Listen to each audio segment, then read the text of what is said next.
In this video, we're going to work on the ALEKS problem called identifying a chiral molecule from its condensed structure. The problem says to check the box under each compound that exists as a pair of mirror image twins. That's really confusing terminology, and I don't love it. That's really difficult to know what to do with that. What this problem is asking you to do is find a molecule that has a chiral carbon. So we are supposed to, let's just not even think about the way ALEKS is asking this. And this problem is just going to ask us, does the molecule have a chiral carbon? That's really what we're looking for. Molecule have any chiral carbons? And if it does have any chiral carbons, we're going to check that box. Now remember, a chiral carbon is a carbon atom that has 4 different things attached to it. So what we're going to do is go through these molecules one carbon atom at a time and see if they have 4 different things attached. We're going to start with this one right here. This carbon atom has 3 hydrogens, which means it's got 3 identical things and it does not have 4 different things, so it is not chiral. This carbon atom has 2 hydrogens.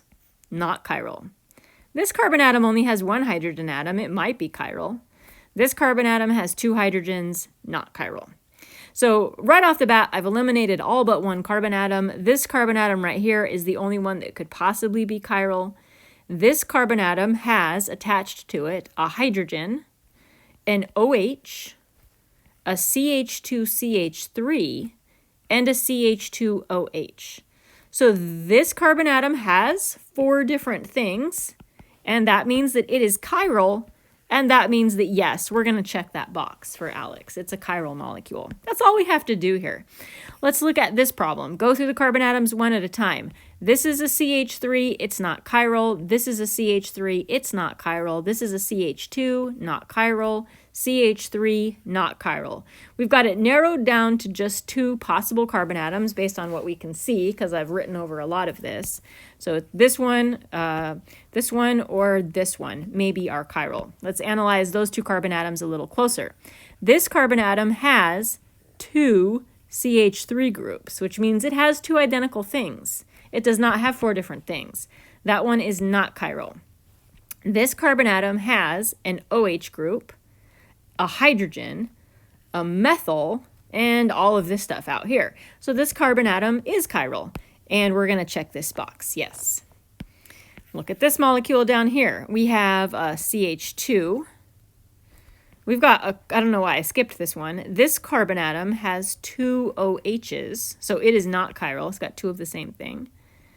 We've got this carbon atom over here also has 2 OHs, so it also is not chiral. This one we're not going to check the box because it does not have any chiral carbons. And here's our last one. We've got a CH3, a CH2, a CH3, a CH3.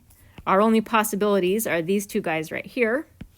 This carbon atom has a hydrogen, an OH, a CH3, and this stuff. That carbon atom is chiral. We don't even need to look at the other carbon atom. The other carbon atom is not chiral because it has 2 identical CH3s. But once we have found 1 chiral carbon, then we know the molecule is chiral, and we can check the box.